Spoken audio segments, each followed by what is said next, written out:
Somos Iglesia. La Iglesia es el nuevo pueblo de Dios, llamado a ser la luz del mundo y la sal de la tierra. En los vibrantes y vertiginosos tiempos de cambio que vivimos, los bautizados somos los testigos de la vida nueva, de justicia, de unidad y de paz que Cristo nos propone, por la fuerza de la fe luminosa, la esperanza inquebrantable y la caridad ardiente. La Iglesia Católica, cuerpo vivo de Cristo, nos señala la única opción por la verdad y nos presenta el ideal existencial más alto, Jesucristo, modelo de verdadera humanidad y camino seguro de salvación y de vida eterna. Tú eres Pedro, y sobre esta piedra edificaré mi iglesia, y el poder del mal no triunfará sobre ella. Somos Iglesia.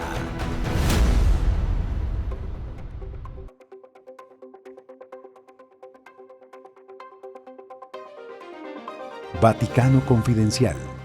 ¿Qué ha cambiado y qué va a cambiar con el Papa León en 2026? Conoce los países que esperan recibir al Papa León el próximo 2026. Jubileo 2025. Superadas las expectativas, también en el número de confesiones. Vogue. El Papa León XV encabeza la lista de los mejores vestidos de 2025. La vida tras escapar de Boko Haram. Con mucha alegría lo recibimos nuevamente en este programa Somos Iglesia, una opción informativa de Amén Comunicaciones para darles a conocer a ustedes las noticias más importantes en torno a la Iglesia Católica, noticias que muchas veces no aparecen en otros medios de comunicación. Estamos de vuelta pues, así que bienvenidos. Padre Carlos, ¿usted cómo está? Muy bien, Miriam, una alegría poder compartir este espacio, este set de Somos Iglesia contigo, con el apoyo de los servicios informativos de Reportes desde Roma, Rome Reports, Reportes desde Roma. Tenemos la actualidad de la Iglesia, del Vaticano y celebraciones especiales a lo largo del año litúrgico.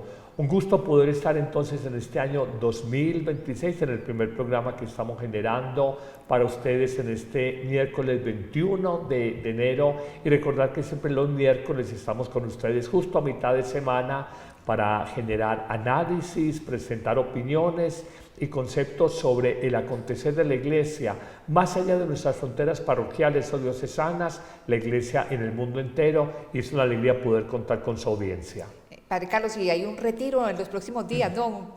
Así es, tuvimos recientemente el fin de semana pasado un retiro de servidores, evangelizadores que ayudan aquí en esta casa de encuentro en Montemaría. Aquí tenemos un estudio de televisión desde donde estamos emitiendo este programa Montemaría, pero vamos a inaugurarnos en este 2026 con un retiro que me parece que es muy bello, Cristo Sanación, y lo hacemos muy a propósito de que primero estamos muy cerca de la Jornada Mundial de Oración por los Enfermos 11 de febrero, y este retiro va a ser del viernes 30 de enero al domingo 1 de febrero, y segundo porque encontramos en la gente muchas heridas por culpas, por abandonos, por ingratitudes, por traiciones, por desamor, por depresiones. Entonces yo siento que la calidad de la vida solo se experimenta cuando hay una salud integral, no solamente física, sino también emocional y espiritual.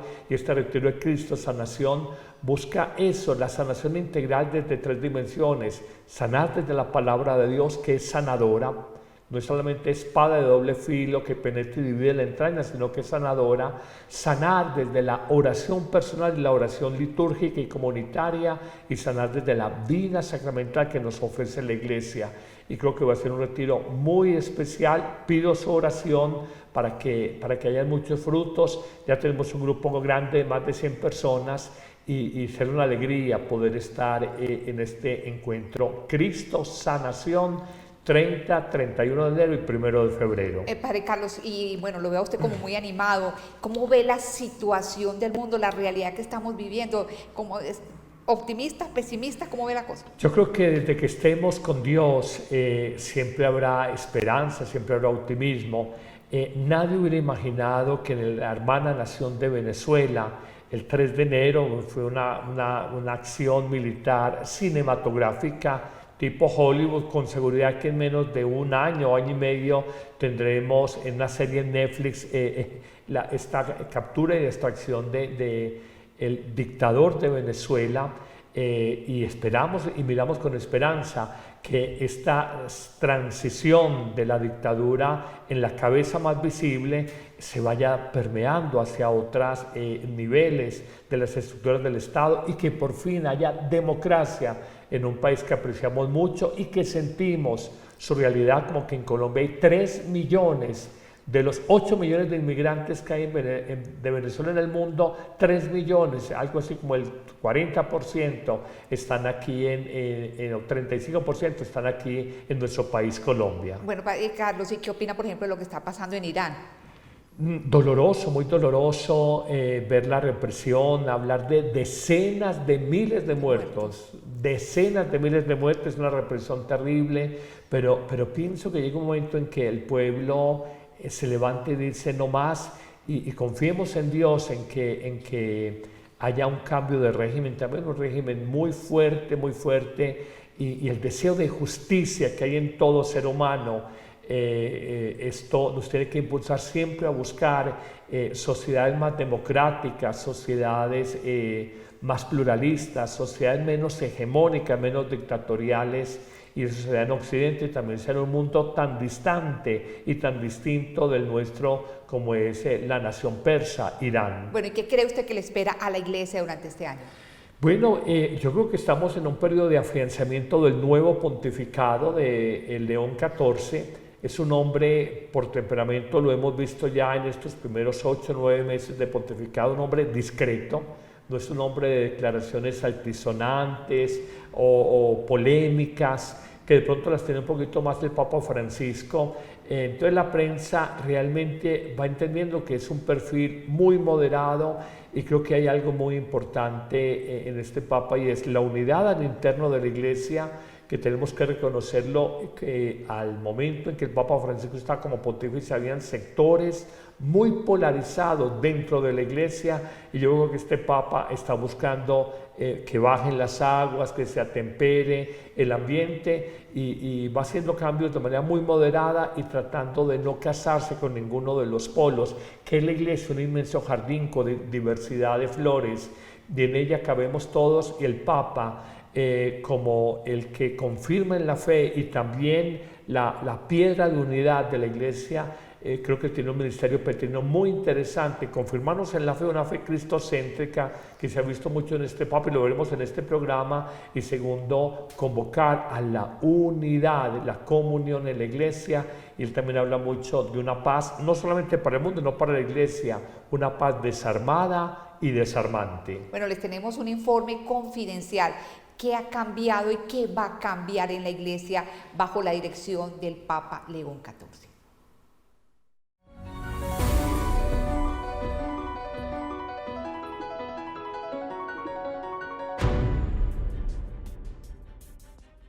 Si algo va a cambiar en la vida del Papa León XIV con el nuevo año, es su lugar de residencia. 2026 empezará con mudanza desde su piso en el Palacio del Santo Oficio hasta el Palacio Apostólico, donde este mes de diciembre han dado los últimos retoques para que pueda trasladarse en enero. Puede parecer anecdótico, pero la vuelta a la residencia tradicional de los papas es también un gesto de continuidad, de no querer romper el protocolo. También es una muestra de personalidad. Hay muchos elementos en los que coincide con el Papa Francisco, pero nadie le va a marcar su propia agenda.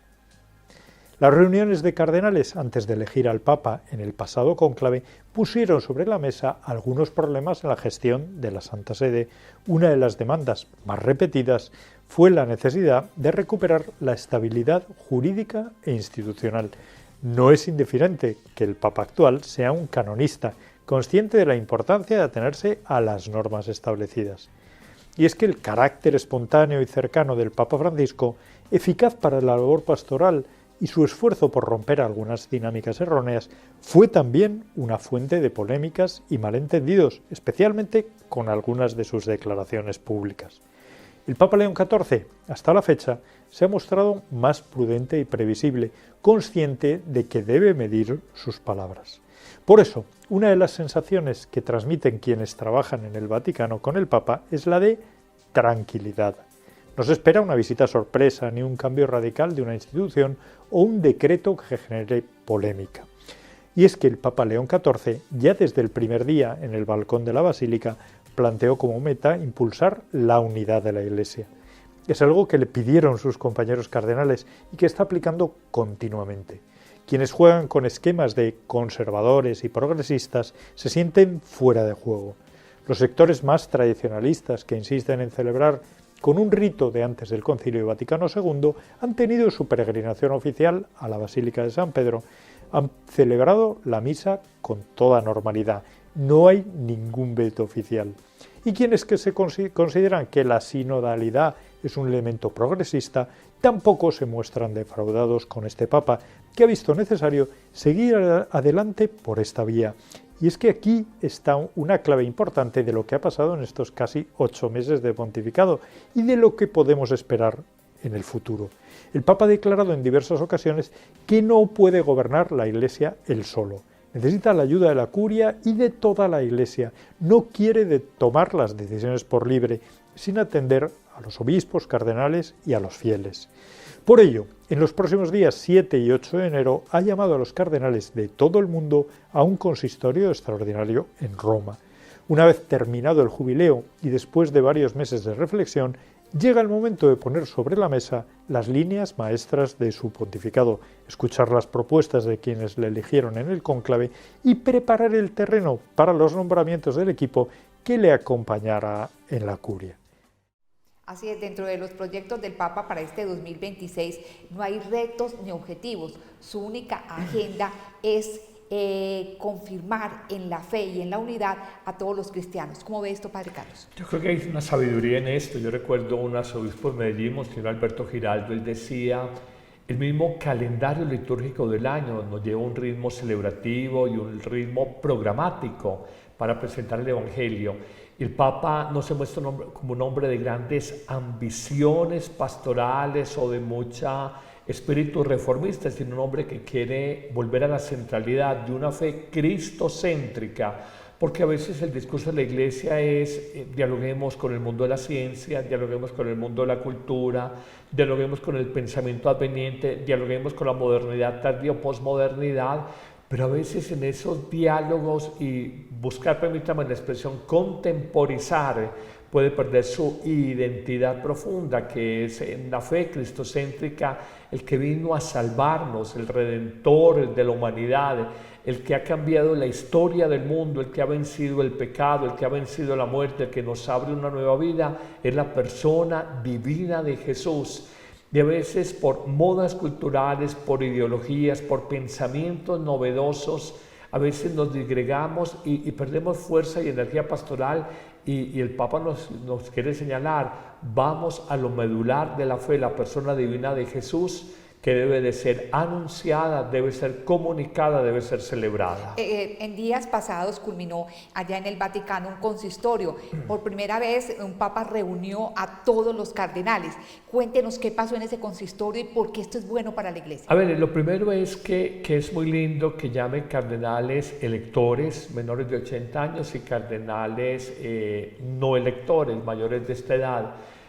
En un ambiente fraterno, en un ambiente de comunión, un ambiente de conocimiento, porque recordemos que el Papa Francisco, muy buena parte del colegio cardenalicio actual, por lo menos de los cardenales que tienen derecho a voz y voto en el cónclave, en un cónclave, fueron nombrados por él. Entonces es muy importante que se conozcan. Y más interesante es que 6 meses después, ahora para mediados de año, también se vuelvan a convocar los cardenales en otro consistorio donde el Papa está diciendo con humildad: yo no quiero imponer mi criterio, yo no quiero simplemente hacer mi capricho. En el fondo es una forma sinodal, una forma comunitaria de entender el proyecto de Dios en este momento de la historia del mundo, de la historia de la sociedad, de la historia de la iglesia. Entonces me parece que es una apertura al diálogo, es la aplicación de lo que se ha hablado tanto este camino o este espíritu sinodal, sin mucha estridencia, sin mucho ruido, porque sabemos el tema de la polémica conferencia episcopal alemana, que los laicos tienen que ir contra los sacerdotes o los obispos y nosotros somos los que mandamos. No, el Papa en un espíritu muy tranquilo, buscando acercamiento, no desde las categorías de poder, hombres contra mujeres, el hombre tiene el poder en la iglesia, la mujer no, porque caemos de alguna manera en un engaño, en dividirnos, en pelearnos, en polarizarnos. Es decir, aquí lo importante es que Cristo sea anunciado, aquí lo importante es que nos abramos a la salvación obrada por Cristo en su vida y sobre todo en su pasión, muerte y resurrección, y entendamos que lo demás son arandelas y que debemos de caminar juntos porque estamos en la misma barca que es la Iglesia Católica. El Papa veo que está muy acogido a la voluntad del Señor, pero según usted, Padre Carlos, ¿cuáles serían las prioridades de la Iglesia hoy en día? Unidad en primer lugar, unidad doctrinal, unidad pastoral, unidad en interpretación de textos legislativos.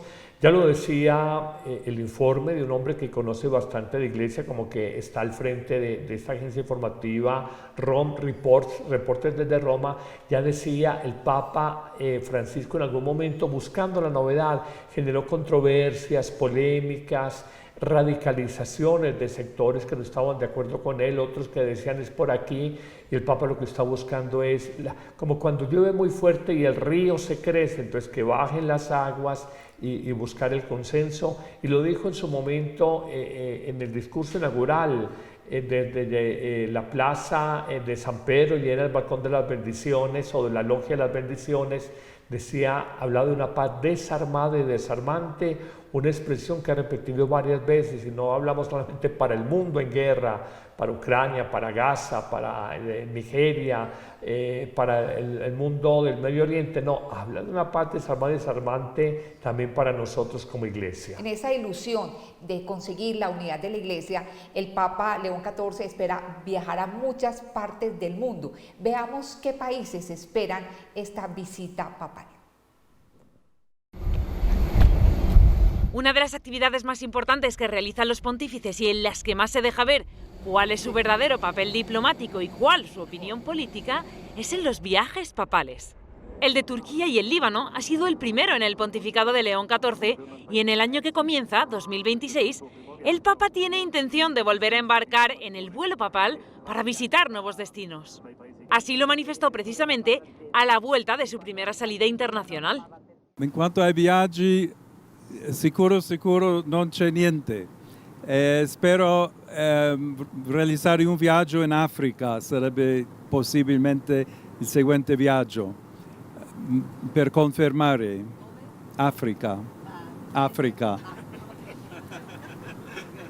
Personalmente spero andare in Algeria per visitare i luoghi della vita di Sant'Agostino, ma anche per continuare il discorso di dialogo e costruzione di ponti fra el mundo cristiano y el mundo musulmán. Lo acaban de escuchar. Primer destino, África. Y concretamente los lugares en los que vivió San Agustín, quien fue obispo de Hipona, la actual Annaba en Argelia. África será el primero en 2026, pero no el último. Fue a bordo de ese mismo avión en el que León respondió a la pregunta de si visitaría España que podéis tener esperanza. Y él mismo no es el único que lo dice. Los obispos españoles, tras mantener un encuentro con el pontífice, afirmaron que confían en que ese viaje se produzca. Pero salimos esperanzados, ¿no?, de que esta visita pueda realizarse a España quizás relativamente pronto, ¿no?, a poder conocer al menos alguna de las realidades de la Iglesia española. Y además de estos dos, es muy probable que el Papa visite el país de su predecesor, el Papa Francisco, un viaje que quedó pendiente en su pontificado. Sí, a Fátima, a Guadalupe también, México, Uruguay, Argentina pendientes, también ir al Perú, por supuesto. África, España, Argentina, Uruguay son solo algunos de los países que el Papa León XIV podría visitar a lo largo del próximo 2026. Un año que se presenta cargado de compromisos y encuentros en la agenda del nuevo sucesor de Pedro. Por lo pronto los españoles están felices porque ya se confirmó el viaje del Papa allá, ¿no? Y muy importante porque España comunicó la fe hace 500 años a toda América. España es un referente católico en Europa, aún en medio de su crisis secular de hace unos 40 años para acá. Y Francisco nunca fue a España. De manera que ir a España, ir a Argentina, donde el Papa tampoco, Francisco estuvo su tierra natal, me parece que es apenas natural. Y lo lindo, África es el continente hoy que más vocaciones aporta a la Iglesia, es el continente que crece mayormente el número de cristianos católicos bautizados. Es un continente donde hay una verdadera efervescencia católica y también paradójicamente una persecución. El caso de Nigeria, que es uno de los gigantes africanos, como el Brasil suramericano es el gigante africano, Nigeria, este grupo Boko Haram, y lo veremos luego, ha sido terrible en las masacres contra los cristianos solamente por su fe, de manera que ir a confirmar la fe de estos mártires y confirmar la fe de una iglesia tan joven como la africana, me parece que está muy bien en las prioridades del Papa León. Y como Agustino, él viajará a Argelia. Argelia, exactamente, un lugar que tuvo que ver con San Agustín, ¿no? Tras las huellas de San Agustín, que fue obispo en Hipona, un hombre que muchos consideran el más grande pensador en los primeros 1000 años de cristianismo. El Papa lógicamente es Agustino y es natural que quiera rendir un homenaje a quien es su santo patrón, y seguramente a través de él se maduró el llamado vocacional, el llamado de Dios, su vida sacerdotal, su vida episcopal y su vida misionera, de manera que es apenas natural. Pero el Papa lo ve un hombre como tranquilo, más allá de declaraciones. Veo que se cuida mucho de declaraciones altisonantes o polémicas o rimbombantes, y que la prensa a veces quiere volver titular y poner a pelear unos con otros. Lo veo un hombre inclusive de bajo perfil. Tal vez será que el Señor quiere mostrar que la Iglesia primero reflexione, analice y luego proponga, pero en este momento estamos en un puro tiempo de volver a buscar la unidad, no el unanimismo, pero sí la unidad y la comunión dentro de la Iglesia. Sí, es un Papa muy prudente.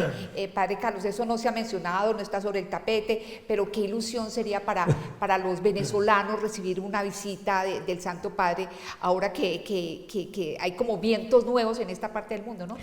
Él en su momento, cuando han hecho la extracción militar de Maduro, hablaba un poco del diálogo, pero también hay que decirlo con realismo. Venezuela, en 25 años de dictadura, de cambios de la Constitución, hablando de que es por los pobres, y fue contra los pobres todo este cambio, porque un país que tiene las riquezas más grandes del mundo en petróleo y en otros minerales importantes y valiosos, no merecía un destino de exilio de 8 o 9 millones de sus connacionales y de pobreza tan grande. De manera que yo pienso que por todos los medios democráticos la oposición venezolana ha buscado espacios democráticos. Y no se dieron, todos, para nadie es un secreto. El 28 de julio del año 2024, elecciones a plena luz del día fueron robadas a la oposición venezolana en cabeza de Edmundo González Urrutia y de la líder natural que yo admiro profundamente, ahora Premio Nobel de Paz, María Corina Machado. Entonces yo creo que no había otra salida y aunque muchos no estén de acuerdo, dicen esto fue un acto de imperialismo y de colonialismo, seguramente que no es lo ideal, pero ¿qué han hecho durante todos estos años la dictadura sino atropellar los derechos de la ciudadanía, encarcelar personas porque tienen un pensamiento político distinto y fracturar una sociedad porque con ese discurso de odio, hombres, mujeres, ricos, pobres, los que estamos con el chavismo, no sé qué, y los que están contra él, el socialismo del siglo XXI, fracturó totalmente esta sociedad de una hermana nación tan querida para nosotros. Padre Carlos, pero a mí me queda como una sensación, ahora que se menciona lo de Venezuela, y es como atacar un dragón que tiene muchas cabezas y cortarle solamente una. ¿Usted qué opina? Totalmente de acuerdo, cayó la cabeza, pero tiene tantas cabezas. Esperemos que esta transición, y lo pedimos todos a Dios, no sea solamente en bien de los intereses norteamericanos, sino que sea para el bien de una democratización de la sociedad. Yo en el fondo confío que aún los Estados Unidos de América, bajo un gobierno tan polémico como el del presidente Trump, en el fondo no le interesa que una dictadura crezca o que este régimen persista, porque es un régimen absolutamente corrupto, narcotraficante en todas sus esferas, en el mundo militar, en el mundo de los organismos de control, en la fiscalía, económico, en el mundo del Congreso, todo está cooptado, de manera que esto no va a ser de la noche a la mañana, pero que sí empiece y haya una luz de esperanza para los hermanos venezolanos. Algunos estarán de acuerdo con el régimen, bien porque son contratistas del régimen, bien porque ideológicamente están muy conectados con él, pero el mundo y lo que hemos visto es el fracaso absoluto de esta propuesta. Voy con los pobres, pero termino acabando con los pobres, no con la pobreza. Está muy bien que digan quiero acabar con la pobreza, pero terminan acabando o masificando los pobres. De manera que es un proyecto político fallido, y lo digo con toda tranquilidad, como ciudadano, más allá de que sea sacerdote. No le veo un futuro ni en Venezuela, ni en otras aventuras políticas en otros países, incluyendo el nuestro. Exactamente, por ahí, me da mucho pesar escuchar en estos días que, por ejemplo, en Portugal posiblemente gane un socialista, y uno dice, la gente que mira cuando ve tantos países que son gobernados por socialistas y están tan mal. Están tan mal. Yo simplemente veo España, los escándalos de corrupción del gobierno de Pedro Sánchez, para llamarlo con nombres y apellidos propios, llegan hasta acá, escándalos de corrupción impresionantes. Entonces yo no puedo hacerme elegir bajo la bandera yo soy el decente, yo soy el puro, soy el de la altura moral, el impoluto, y luego los escándalos más grandes se han dado en estos gobiernos socialistas o de izquierda. No digo que en la derecha no lo haya, igualmente lo hay. Tampoco estoy de acuerdo con un pensamiento demasiado o una actitud demasiado dictatorial de las derechas políticas en América Latina concretamente, pero no hay una opción en este socialismo que se propone, porque todo ha sido un fracaso, desde lo económico, desde las libertades de los ciudadanos y desde la posibilidad de trabajo. Las inmigraciones se han dado muy fuertemente donde se erigen estos gobiernos que más que de izquierda son gobiernos populistas, ineficientes, incapaces y con altos niveles de corrupción. Con altos niveles de corrupción. Por algo Jesús aconsejaba a sus apóstoles, a Pedro y a los que eran pescadores, remar hacia la derecha, ¿no, padre? La derecha en el Evangelio tiene otra connotación. Como de chiste. No tiene un sentido de derecha política o izquierda política, no tiene connotación, ni más faltaba. El Evangelio está totalmente por encima de estas ideologías políticas. En la ideología política derecha también hay abusos, y lo que hemos visto con el gobierno norteamericano, hay que decirlo, hay abusos y atisbos también de cierto pensamiento dictatorial, colonialista, hegemónico. No está bien. Hay que buscar, para mí, si creyéramos a la doctrina social de la Iglesia, si creyéramos al Evangelio, construiríamos una sociedad más pacífica, más justa, más democrática. Bueno, volviendo al Papa León XIV, sabía usted, padre Carlos, que las audiencias con él se han triplicado, es decir, que ha tenido una acogida extraordinaria a nivel mundial. Me alegra muchísimo, es la novedad de un Papa, es la curiosidad, y es también, podríamos decir, yo creo que una apertura del pueblo creyente que dice, bueno, denos una línea pastoral, denos una línea doctrinal, denos una línea de pensamiento moral. El ser humano en últimas busca certidumbres, certezas, y yo pienso que este Papa, si bien tiene una gran sensibilidad social y humana por el pobre, que eso es puro evangelio, por el sufriente, que eso es evangelio puro y duro, también es un hombre que sabe valorar la riqueza de 2000 años de cristianismo, desde su liturgia, desde la moral que propone el Evangelio, desde la doctrina evangélica, desde el derecho canónico, que él es canonista, de manera que yo creo que va a ser un punto de equilibrio muy interesante en este momento que estamos viviendo como iglesia. Bueno, y eso de pronto anticipa que los viajes que va a realizar van a ser apoteósicos, es decir, que miles y miles de personas van a estar pendientes de estos.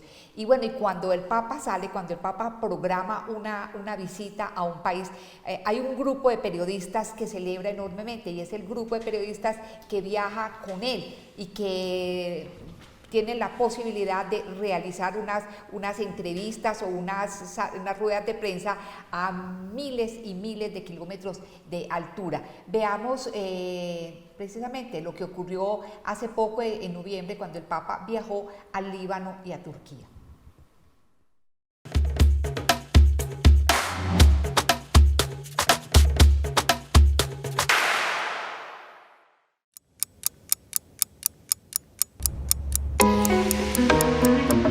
Hora del taxi, nos vamos rumbo al aeropuerto. En un viaje papal, hasta esto tiene truco. Si van a Fiumicino, llegarán a la T1 o T3, las dedicadas a los vuelos comerciales. Los que viajamos con el Papa vamos a una especie de terminal fantasma. Es la T5, no suele estar operativa, pero es el lugar desde el que despegará León XIV. Y antes de embarcar, hay que hacer tiempo y cargar pilas. Entre cafés y charlas de madrugada, hay que ponerse al día. Y atentos ahora. Valentina Lazraki, ¿qué número de viaje haces en este? 163, pero es como el primero. Y su primero fue este, año 1979, viaje a México de Juan Pablo II. ¿Cuál es su mayor ilusión al ir a México? De ese momento han pasado 46 años y Valentina sigue al pie del cañón como el primer día. Y los veteranos en los viajes papales conviven también con jóvenes emergentes. Analista Gad, por ejemplo, de Newsmax, si algo comparte con León, no es solo la nacionalidad. Para los dos, es su primer viaje papal. Y se acerca la hora de embarcar, pero no piensen que el Papa va en un jet privado y nosotros aparte, vamos todos juntos. Y así el avión se convierte en un plató de televisión que espera a su estrella. La decana le recuerda en nombre de todos lo que sucedió a Francisco con la prensa. Che quando era in Argentina non amava per niente i giornalisti, allora quando arrivò da noi io gli dissi forse si sente arrivato nella gabbia dei leoni, in questo caso il leone è lei, quindi non deve avere nessun timore. Y si hay una tradición entre los periodistas es darle regalos al Papa en el avión, algunos eligen el divertido. No es difícil descifrar que León es fanático del equipo de béisbol White Sox. Le tengo un regalito, pero primero tengo que ponerme esto. La competición. Para que lo disfrute cuando pueda a su residencia y vea su jueguito. También están los que buscan el regalo perfecto y con mensaje. Esto es el escudo de sus antepasados españoles, de sus tatarabuelos, que proceden de Isla. Sí, es el escudo auténtico de sus antepasados por parte de madre. Y así ya tiene que venir a España, como sus raíces son españolas. Pero antes de ser papa, León fue cardenal. Muchos lo conocemos de aquella época. 6 meses antes de su elección, asistió a la presentación del documental de la Guardia Suiza producido por Rome Reports y se acordaba de aquel momento. Se lo dijo a nuestro cámara Arturo Anastasio durante el saludo en el avión papal.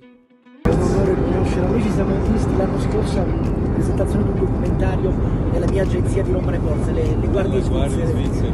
È un onore, le posso chiedere una benedizione per la mia famiglia e un pensiero che noi custodiremo nel nostro cuore. Grazie.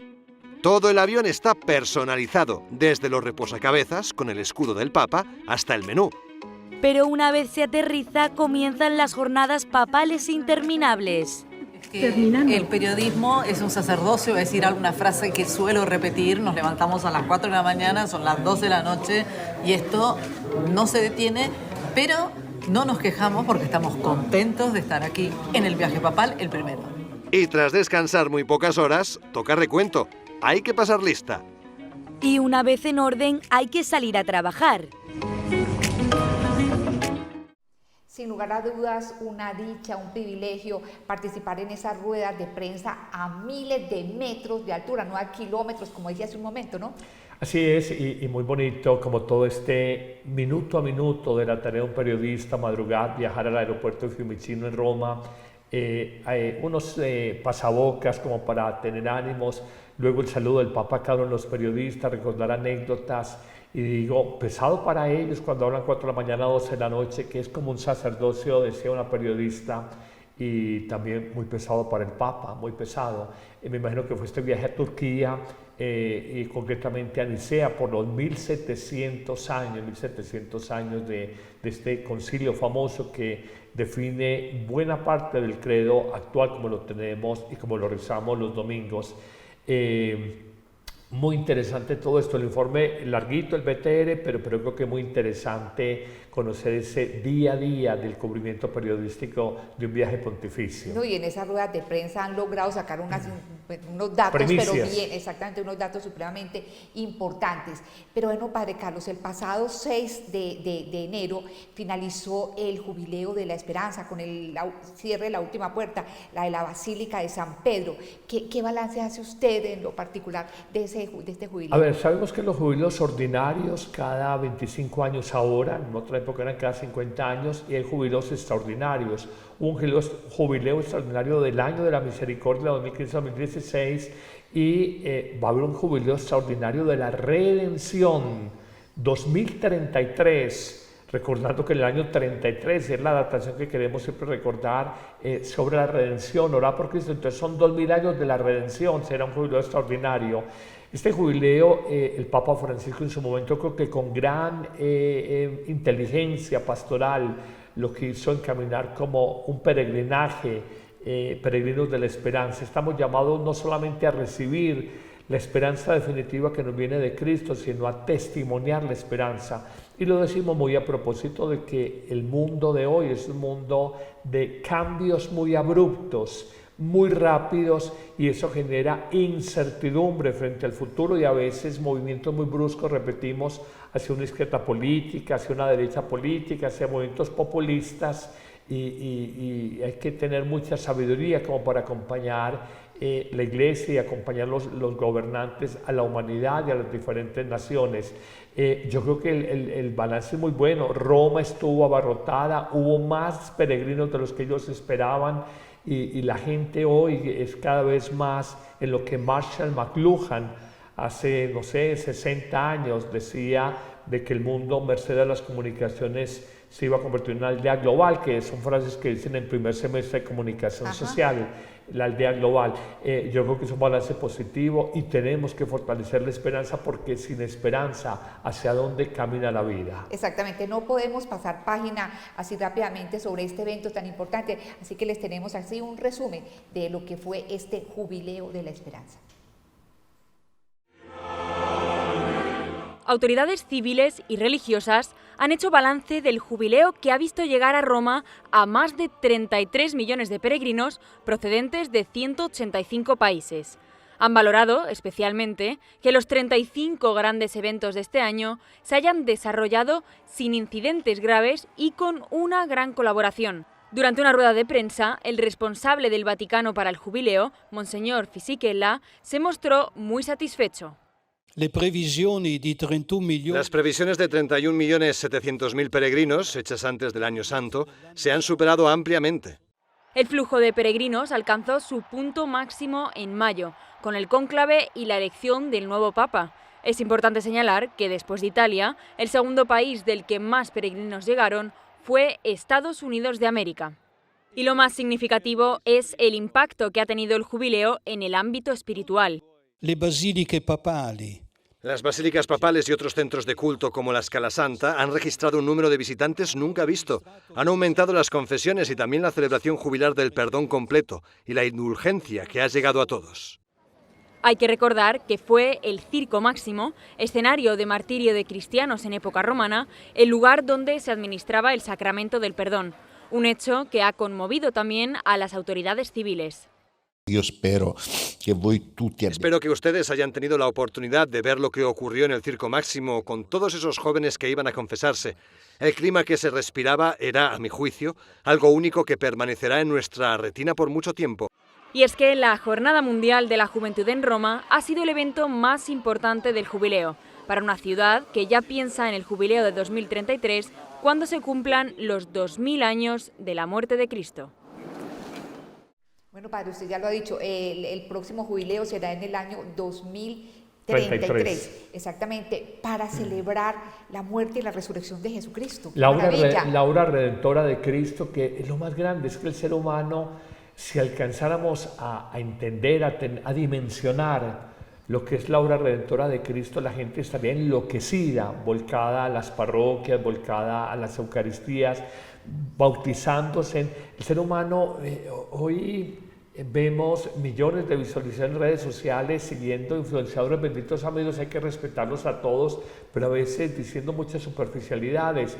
Y el gran influenciador de la historia en el mundo ha sido la persona divina de Jesús, que ha vencido la muerte eterna, que ha vencido el mal en el ser humano, que ha sido capaz de conjurar el sufrimiento. Y cuando hablamos de esto, hablamos de categorías suprahistóricas, por encima de la historia, que tienen que ver con todo el misterio de la vida, de su sentido. Y esto lo ha hecho solo la persona divina de Jesús, y es lo que vamos a celebrar en 7 años, 2033. Padre, para esta época, para esa fecha mejor, el mundo sí estará en paz, Padre, porque en este momento hay muchos conatos de problemas en el mundo. Sí. A ver, el mundo nunca ha estado en paz, siempre ha habido guerras, pero siempre ha salido adelante. Yo voy a decir algo, hemos llegado al año 2026 a pesar del ser humano.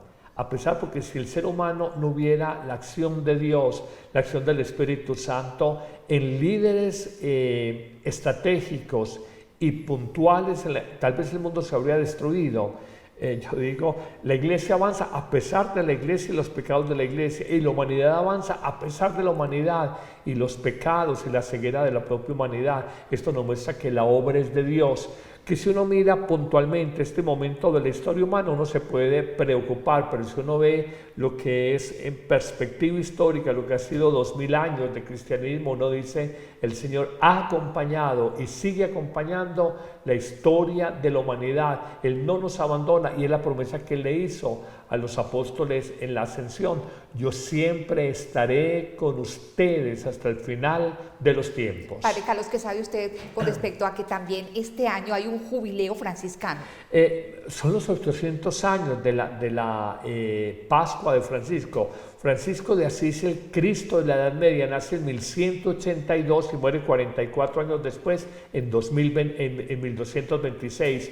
A 1226 súmale 800 años del año 2026. Entonces, con ocasión de los 800 años de la muerte y podríamos decir de la Pascua de Francisco de Asís, este hombre tan emblemático en la iglesia, se ha decretado un año jubilar franciscano, y ganamos la indulgencia plenaria participando de la Eucaristía, con confesión sacramental previa, orando por las intenciones del Papa, la comunión sacramental, comulgando y haciendo una obra de caridad y tratando de identificar nuestra vida con la vida de Cristo. Por lo menos que haya esa intención, alcanzamos la indulgencia plenaria. Y leía yo, Padre Carlos, que va a ser un año muy especial para aquellas personas que cuidan enfermos, que llevan esa cruz calladamente y posiblemente durante años. A ver, yo creo que en la iglesia nos va mostrando tiempos de gracia especiales. Los que amamos a Francisco de Asís, es en un año especial. No solamente digamos por el tema de la enfermedad, hablemos del hombre que ama la naturaleza en un mundo de cambio climático que lo vemos. Esto no es mentira, lo vemos, aunque si algunos lo nieguen. 2, el santo de la paz en un mundo de confrontación.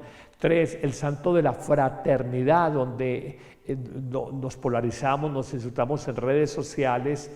Qué bonito hablar de la vida fraterna, de la vida en paz, del respeto por la casa común, como decía el Papa Francisco. Creo que son valores eternos, y que hoy tienen mucha vigencia en el año 2026 y un año jubilar a 800 años de la muerte de Francisco. Bueno, les contamos a todos ustedes que este año en este programa vamos a tener otras secciones. Vamos a iniciar hoy con la sección de curiosidades. Pues bien, les contamos que la revista Vogue eligió al Papa León XIV como uno de los mejores vestidos durante el año 2025.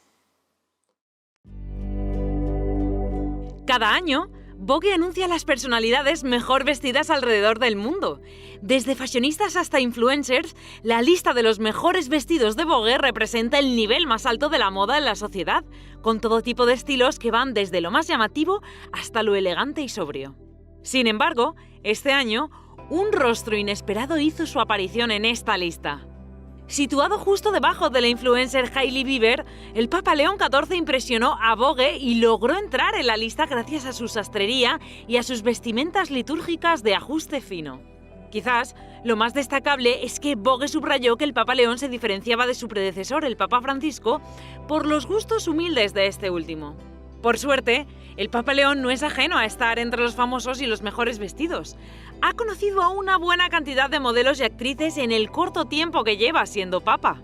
Vogue continúa declarando que la primera aparición del Papa León XIV en la Plaza de San Pedro con su muceta roja y su estola bordada en oro constituye su mejor atuendo de 2025. Una valoración que muchos católicos seguramente van a respaldar. Bueno, seguramente el Papa León XIV se ve más presentado que el Papa Francisco, a quien poco o nada le importaba tener los zapatos rotos o de cómo se viera. Pero no veo vanidad en el Papa León XIV. ¿Usted qué dice? No veo vanidad en absoluto. A ver, la palabra elegancia viene del líder, de saber elegir, pero sobre todo, más que saber elegir un atuendo adecuado, el que para una ocasión, el verdadero sobre el superficial, es sobre todo saber llevar la ropa, saber llevar, para entrar en ese mundo de moda, por lo que uno alcanza a escuchar y conozco poco.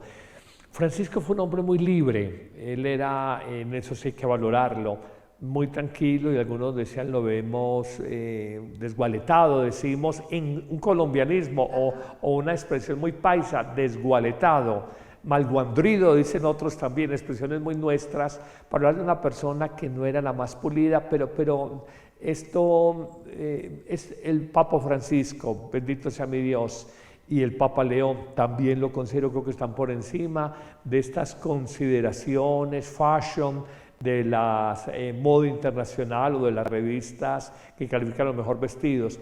Claro, utilizó la museta, el Papa León no lo hizo en su momento, el Papa Francisco, y son decoraciones litúrgicas, ornamentos litúrgicos muy bonitos. Entonces de pronto eso impresionó, pero creo que lo último que tendría en el corazón, en el pensamiento el Papa León es: voy a estar a la moda. Eso no le queda a un sacerdote, no le queda a un obispo, no le queda a nadie de la iglesia, porque seguimos al humilde por excelencia, que es Cristo.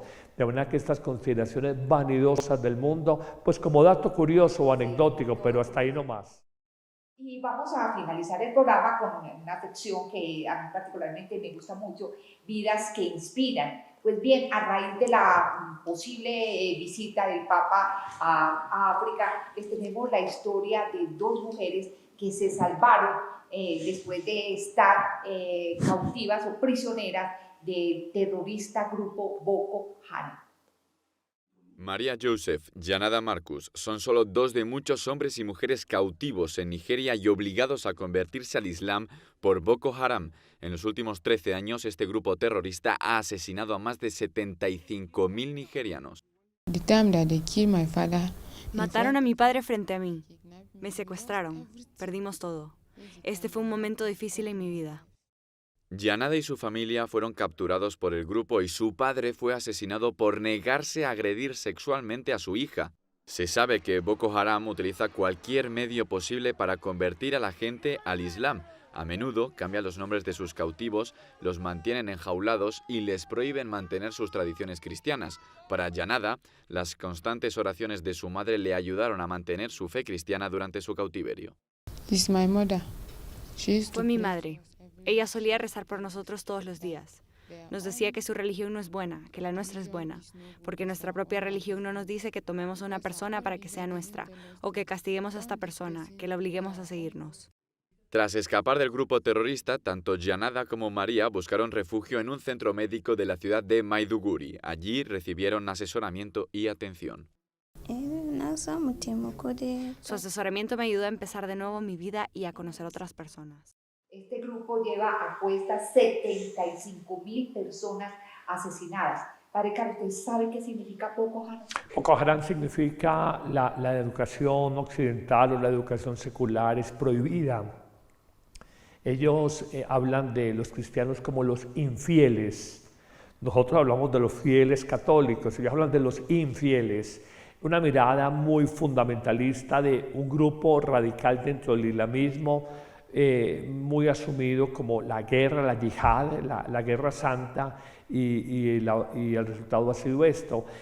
Ayuda a la Iglesia a necesitar ese organismo que merece un premio o Nobel de Paz, a propósito del que recibió en su momento María Corina Machado, porque es una entidad que con mucho compromiso, con mucha pasión dentro de la Iglesia, trabaja por estas minorías religiosas, o mejor, con débiles religiosos en países de mayoría y de fortaleza musulmana, y que denuncian los atropellos, la violencia, la agresividad, la injusticia, la crueldad con la que actúan estos grupos, el nombre de Dios, que es completamente una desfiguración. Utilizar a Dios el nombre de Dios para matar es completamente torcido e inhumano.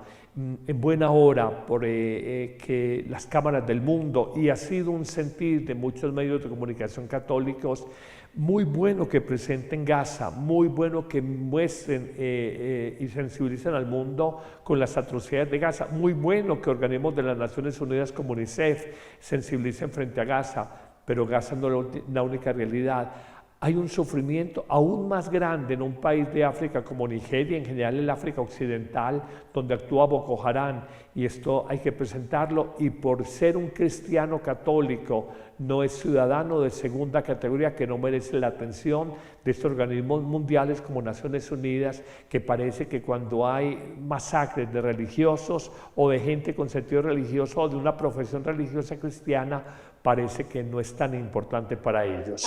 Carlos, para ellos, para estos terroristas y para otras personas del Islam y demás, nosotros somos infieles. Para nosotros ellos son no creyentes. Sin embargo, pero nunca los atropellamos. Nunca los atropellamos, exactamente. ¿Usted cree que habrá algún momento dentro de la historia, Padre Carlos, en el futuro, que todos podamos vivir en paz, tengamos la religión que tengamos? Bueno, el Papa ya lo ha dicho y lo comentábamos, quiere ir a África y quiere un diálogo entre cristianos, entre el cristianismo y el Islam. Ya esa es una propuesta del Papa, porque ve la masacre que hay. Como el Papa Francisco buscó llevar con mucho tacto la relación con el gobierno autoritario chino y el Partido Comunista Chino, que tiene una iglesia clandestina, doblegada a la Iglesia Católica en China, con obispos de bolsillo del Partido Comunista, y si no se pliegan a sus peticiones simplemente los apresan o los llevan al ostracismo, a la clandestinidad. Ese es el mundo, miren, es la humanidad. ¿Qué le vamos a hacer? ¿Qué le vamos a hacer? Es la vida, pero siempre entendemos por la fe que la humanidad camina, está en estertores de parto, de alumbramiento de una vida nueva, de una vida en justicia, una vida en paz, con paz entre los hombres, una vida de fraternidad a la que nos habla bellamente el profeta Isaías, por allá en la primera y segunda semana del tiempo del Adviento, preparatorio a la Navidad. Un nuevo orden cósmico donde no van a haber los mismos animales, no van a ser perseguidores de otros, el ser humano va a deponer las armas. Hay que creer que la instauración del reino de Cristo puede traer eso, pero necesita que nosotros creamos en esa instauración del nuevo orden cósmico, orden humano que propone la persona de Jesús. Bueno, Padre Carlos, muchísimas gracias por su asesoría en el programa, su acompañamiento, y tengan un resto de día muy feliz. Muchas gracias a Ron Report, a Mi Comunicaciones y a Adrián Maduro en el Control Master. Dios los bendiga a todos.